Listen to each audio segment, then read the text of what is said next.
오늘 저희가 함께 들여볼 이야기의 주인공 김지연 씨입니다. 네. 지금 서울 마곡에서 아주 잘 나가는 뷰티숍 원장님이시고요. 또 미용을 전공하는 대학생이시죠. 맞습니다.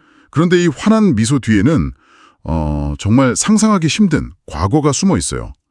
자기 몸보다 더 큰 땔감 더미를 지고 북한 무산에 그 가파른 산비탈을 오르내리던 소녀. 초등학교 4학년 때 학교를 그만둬야 했고 네, 17살에 홀로 국경을 넘어서 그야말로 맨 땅에서 지금의 삶을 읽어낸 분입니다. 네. 대체 무엇이 이 어린 소녀를 그 모든 역경을 뚫고 자기 삶의 주인공으로 서게 만들었을까요? 이 이야기가 그냥 단순히 고생 끝에 성공했다 이런 이야기로만 보면 안 될 것 같아요. 그렇죠. 지연 씨의 삶을 한 걸음씩 따라가다 보면 한 개인이 완전히 새로운 삶에 뿌리 내리는 게 얼마나 힘든 일인지, 또 그걸 이겨내는 인간의 의지는 대체 어디서 나오는지, 그런 근본적인 질문들을 마주하게 되거든요. 맞아요. 오늘은 지연 씨의 생생한 기록들을 바탕으로 그 여정의 속살을 한번 깊이 들여다보려고 합니다. 네. 그럼 그 여정의 시작, 북한의 국경 도시 무산으로 한번 가보겠습니다. 지연 씨 어린 시절은 우리가 보통 생각하는 그런 초등학생 모습과는 아주 달랐다고 해요. 네, 일단 학교를 그만둬야 했으니까요. 초등학교 4학년 때. 맞아요. 가정 형편 때문에요. 어머니께서 여자는 글 읽고 셈만 할 줄 알면 된다. 대학 졸업장보다 시집 잘 가는 게 낫다고 하셨다는 그 대목이 참 마음이 아프더라고요. 그게 이제 그 시절 북한의 어려운 경제 상황하고 또 일부 지역에 남아있던 가부상적인 가치관이 딱 맞물린 결과라고 볼 수 있죠. 당장 먹고 사는 게 급한데 교육이라는 먼 미래를 위한 투자는 뭐랄까 사치처럼 여겨졌을 겁니다. 결국 어린 지연 씨가 가족의 생계를 책임지는 작은 가장이 될 수밖에 없었던 거고요.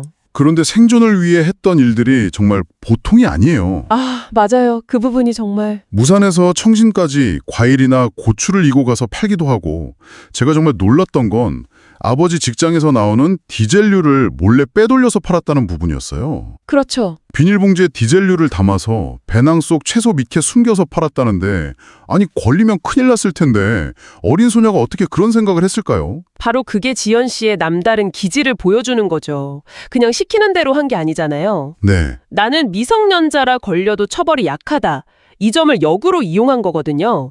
이건 단순히 생존 본능을 넘어서 주어진 상황을 정확히 분석하고 굉장히 전략적으로 행동하는 능력을 이미 갖추고 있었다는 뜻입니다. 와, 사실상 길 위에서 경영학이랑 위기관리 능력을 배운 셈이죠. 그러네요. 가장 고된 일은 땔감 구하기였다고 하죠. 아침 7시에 나가서 밤 12시에 들어올 때까지 자기 몸보다 훨씬 큰 나무단을 지고, 네, 험한 산길을 계속 오르내렸다고. 네, 정말 극한의 노동이었을 것 같은데. 맞습니다. 그런데 정말 아이러니한 건 이 지옥 같았을 경험이 훗날 지연 씨의 목숨을 구하는 기술이 된다는 점이에요. 아, 기술이요? 네, 매일 밤늦게까지 땔감을 나르면서 다져진 그 엄청난 체력이 있었기에 나중에 누구의 도움도 없이 혼자 4시간 동안 산을 넘어 중국으로 탈출할 수 있었던 거죠. 와, 디젤류 팔던 담력과 기지는 낯선 땅에서 살아남는 자산이 되었고요. 그러니까 지연 씨의 과거는 그냥 고통스러운 노동의 시간이 아니라 자신도 모르는 사이에 생존을 위한 가장 혹독한 훈련을 받은 기간이었던 겁니다. 바로 그 훈련된 생존력으로 17살에 인생을 건 결심을 하죠. 네, 중국으로 가기로. 중국에 사는 친척이 여기 오기만 하면 공부도 시켜주고 잘 살게 해주겠다고 한 약속 때문이었어요. 그 말 하나 믿고 주소랑 전화번호만 달달 외워서 혼자 두만강을 건넜다고 합니다. 땔감으로 다져진 체력이 있으니. 네, 4시간 산행은 식은 죽먹기였다고 표현할 정도였으니까요. 그런데 중국에 도착하자마자 정말 영화 같은 반전이 기다리고 있었죠. 맞아요. 그토록 믿고 의지했던 친척은 이미 한국으로 떠나버렸습니다. 와, 정말 하늘이 무너지는 기분이었을 것 같아요. 유일한 희망이었는데 그게 사라져버린 거잖아요. 네, 여기서 모든 걸 포기하고 주저앉을 수도 있었을 텐데 어떻게 버텨냈을까요? 바로 그 지점에서 북한에서부터 다져온 그 생존력이 본격적으로 빛을 발하기 시작합니다. 의지할 곳이 완전히 사라지니까 이제 믿을 건 오직 자기 자신뿐이라는 걸 본능적으로 깨달은 거죠. 아, 그때부터 지연 씨의 진짜 홀로서기가 시작되는 겁니다. 절망에 빠져 있을 시간이 없었던 거예요. 중국에서의 삶도 정말 혹독했습니다. 처음에는 그냥 먹여주고 재워준다는 조건만으로 채소 비닐하우스에서 일하고, 네. 나중엔 베이징으로 가서 양꼬치 식당에서 일하면서 생애 첫 월급으로 600위안, 우리 돈으로 한 10만 원 정도 받았다고 해요. 그리고 여기서 인생을 바꿀 만한 경험을 하죠. 바로 남한 사람들을 처음 만난 거죠. 이때 겪은 문화 충격이 굉장히 흥미롭습니다. 가장 인상적이었던 게 향기였다는 거잖아요. 아, 맞아요. 그 얘기. 남한 사람들 옷에서 나는 좋은 냄새가 당연히 비싼 향수일 거라고 생각했는데 알고 보니 그게 다우니 같은 섬유 유연제 냄새였다는 사실에 엄청난 충격을 받았다고 하죠. 이 부분 읽으면서 저도 모르게 웃음이 나더라고요. 우리는 너무 당연하게 쓰는 건데 말이죠. 그렇죠. 북한에서는 기껏해야 가루비누, 심지어 냄새나는 멸치비누 같은 걸 썼다고 하니까 그럴만도 하죠. 이런 아주 사소한 부분에서 한 사회의 풍요로움이나 삶의 질이 확 드러나는 거겠죠. 그렇습니다. 그 섬유 유연제라는 아주 일상적인 물건이 북한에서 못 사는 나라라고 선전으로만 들었던 남한에 대한 이미지를 한순간에 깨부수는 강력한 상징이 된 겁니다. 아, 세련된 옷차림, 멋진 외모, 그리고 식당 주인이 틀어주던 한국 드라마를 보면서 아, 내가 알던 세상이 전부가 아니구나. 이걸 온몸으로 깨닫게 된 거죠. 물론 좋은 경험만 있었던 건 아니에요. 힘들게 모은 돈으로 처음 장만한 노트북을 사귄 지 한 달 된 한국인 남자친구에게 사기당하는 뼈아픈 일도 겪습니다. 와, 이건 정말 상처가 컸을 것 같아요. 네, 바로 그 점이 중요합니다. 친절한 서점 손님처럼 좋은 남한 사람도 만났지만 동시에 자신을 속이는 사람도 만난 거죠. 그렇죠. 이 긍정적인 경험과 부정적인 경험을 모두 겪으면서 남한 사람에 대한 막연한 동경이나 환상이 아니라 훨씬 입체적이고 현실적인 시각을 갖게 된 겁니다. 어디나 좋은 사람, 나쁜 사람 다 있구나 하는 어찌 보면 세상을 살아가는 가장 기본적인 지혜를 터득한 셈이죠. 하지만 신분이 불안정한 중국에서의 삶은 늘 살얼음판 같았을 겁니다. 결국 한국으로 가야겠다고 결심한 결정적인 계기가 있었다고요? 네, 중국 신분증까지 있던 친구 2명이 갑자기 공안에 체포돼서 북송되는 걸 바로 눈앞에서 목격한 겁니다. 아, 그 순간 깨달은 거죠.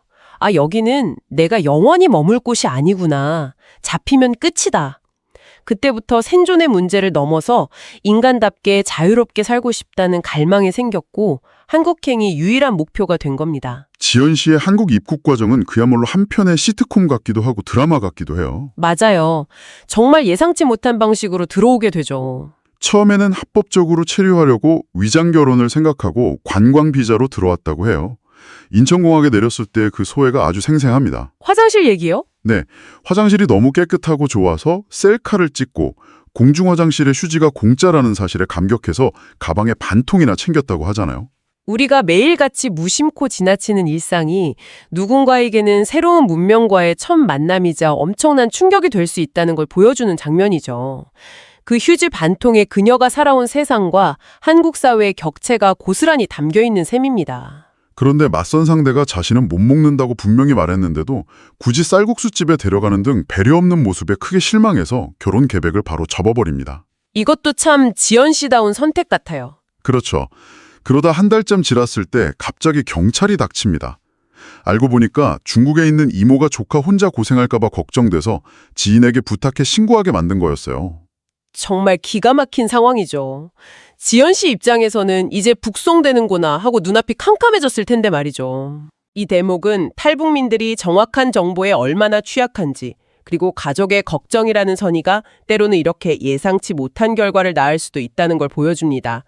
이모의 오지랖이 없었다면 지연 씨의 인생은 완전히 다른 방향으로 흘러갔을지도 모르는 일이에요. 그렇게 어떻게 보면 등 떠밀리듯 한국의 정착 지원 시스템 안으로 들어가게 됩니다. 국정원 조사를 받고 이제 하나원으로 가게 되죠. 네, 탈북민 정착 지원 시설이죠. 그런데 여기서 또 다른 시련을 겪게 돼요. 다른 탈북민들에게 사기꾼으로 몰려서 따돌림을 당한 거죠. 이유가 참 기가 막혀요.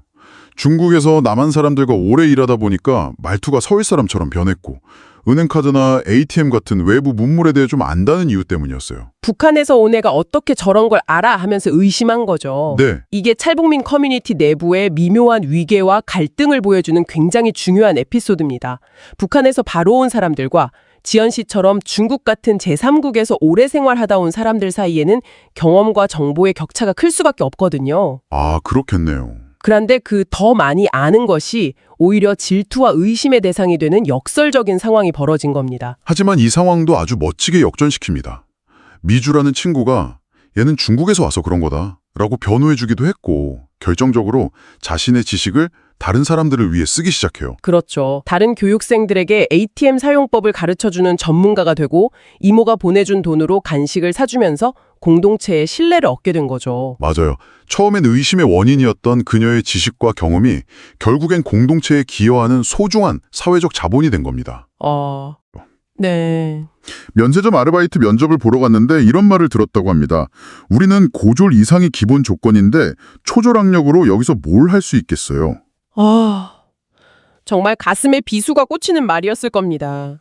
이게 바로 지연 씨가 한국 사회에서 처음으로 마주한 구조적인 장벽, 이른바 학력 쇼크죠. 학력 쇼크.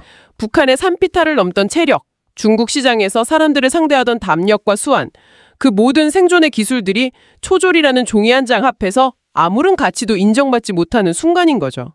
당신이 평생 온몸으로 부딪히며 쌓아온 그 모든 경험이 이력서 학력난 안줄 때문에 전부 무시당한다면 어떤 기분일까요? 정말 끔찍하죠.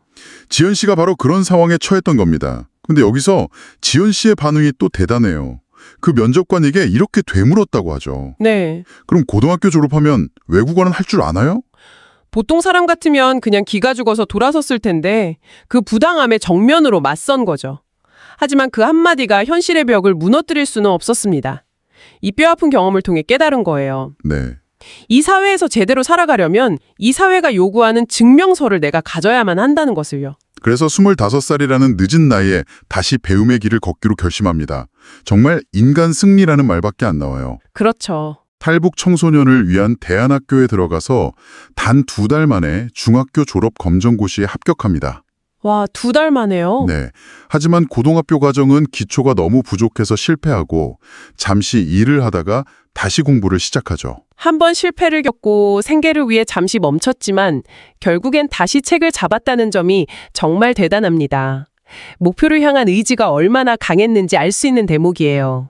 일과 학업을 병행할 수 있는 방송통신고등학교에 입학해서는 지하철에서 단어를 외우고 새벽 2시까지 공부하면서 3년 만에 졸업장을 따냅니다. 와. 심지어 장학금까지 받고 장기자랑에 나가서 상품으로 자전거를 타기도 했다고 해요. 그리고 마침내 대학생이 되죠. 네. 현재 호서대학교 미용학과 3학년에 재학 중이고 동시에 서울 마곡에 자신의 뷰티숍을 운영하는 사장님이 되었습니다. 이 과정을 단순히 개인의 의지가 대단했다라고만 볼 수는 없습니다. 지연 씨는 검정고시나 방송통신고등학교처럼 우리 사회가 마련해둔 대안적 교육 경로를 굉장히 전력적으로 활용한 겁니다. 아, 전략적으로. 네. 이건 정규 교육 시스템에서 소외된 사람들에게 이런 유연한 기회를 제공하는 것이 얼마나 중요한지를 명확하게 보여주는 사례죠. 그녀는 시스템의 벽 앞에서 좌절한 게 아니라 시스템이 열어둔 다른 문을 찾아내서 스스로 길을 만든 거예요. 이 모든 과정 속에서 겉으로 보이는 성취만큼이나 깊은 내면의 싸움도 견뎌내야 했습니다. 그렇죠. 한국에 온 지 7년 만에 어머니와 처음으로 통화를 하게 됐을 때 이야기가 참 인상 깊었어요. 네. 그토록 그리워하던 어머니 목소리를 들었는데 왜 나를 공부시켜주지 않았냐는 원망이 터져나왔다고 하죠. 아, 통화를 끝나자마자 당시 가지고 있던 정착금 300만 원 전액을 어머니께 송금했습니다. 그게 그녀의 전 재산이었을 텐데요. 맞아요. 그 300만 원은 단순한 돈이 아니었을 겁니다. 그건 원망의 목소리 뒤에 숨겨진 그럼에도 불구하고 여전한 딸로서의 사랑과 책임감, 그리고 미안함의 표현이었을 거예요. 자신의 모든 것을 털어보냄으로써 과거의 상처를 어떻게든 매듭짓고 앞으로 나아가고 싶었던 마음의 표현이었겠죠. 하지만 안타깝게도 작년에 어머니가 돌아가셨다는 소식을 들었습니다. 그래서 지금 지연 씨에게 가장 소중한 유품 중 하나가 브로커에게 40만 원을 주고받은 어머니 사진 4장이라고 해요. 네. 이 사진들을 자신의 사진과 합성해서 평생 한 번도 가져보지 못했던 가족 사진을 만들었다고 합니다. 잃어버린 과거와 기억을 함께하지 못했던 시간을 어떻게든 되찾으려는 강력한 의지의 상징처럼 보입니다. 물리적으로는 함께할 수 없지만 사진 속에서나마 그 빈자리를 채우고 싶은 애틋한 마음이 담겨 있는 거죠. 그런데 정말 운명은 가혹하다는 생각이 드는 게 최근에 지연 씨가 백혈병 진단을 받았습니다. 그 모든 역경을 다 이겨내고 이제 막 자기 삶을 꽃피우기 시작했는데 말이죠. 정말 청천벽력 같은 소식이었을 텐데 이 시련 앞에서 그녀가 보인 반응이 김지연이라는 사람이 어떤 사람인지를 가장 압축적으로 보여줍니다. 맞습니다. 그녀는 이렇게 말했다고 해요. 어차피 사람은 다 죽는 거니까 하고 싶은 거 하면서 더 열심히 살아야겠다고 생각했어요. 지금보다 10배는 더 열심히 살 겁니다. 와, 심지어 암센터에 갈 때 일부러 더 예쁘게 화장하고 옷을 차려입는다고 해요. 환자처럼 보이는 게 싫다는 이유에서요. 이것이 바로 그녀가 평생을 통해 체득한 회복 탄력성의 정점입니다. 네, 현실을 외면하거나 부정하는 게 아니라 그 현실에 대한 자신의 반응을 스스로 선택하고 통제하는 것이죠. 병에 굴복해서 환자라는 정체성에 갇히는 걸 거부하고 마지막 순간까지 뷰티쇼 번잔 김지연, 대학생 김지연이라는 주체로 살겠다는 선언인 겁니다. 와, 국경을 넘고 학력의 벽을 넘었던 그 단단한 의지를 이제는 자신의 운명과 질병을 마주하는 데 사용하고 있는 거죠. 배움의 기회마저 박탈당했던 북한의 소녀가 상상할 수 있는 거의 모든 종류의 역경을 이겨내고 대한민국의 대학생이자 성공한 사업가가 되기까지 김지은 씨의 이야기는 운명을 탓하기보다 주어진 아주 작은 기회에 감사하며 스스로 길을 만들어온 한 인간의 위대한 기록이었습니다. 지연 씨의 이야기는 우리에게 회복 탄력성이란 단순히 시련을 견디고 살아남는 것을 넘어 자신의 서사를 적극적으로 다시 써내려가는 힘이라는 걸 보여줍니다. 그렇죠.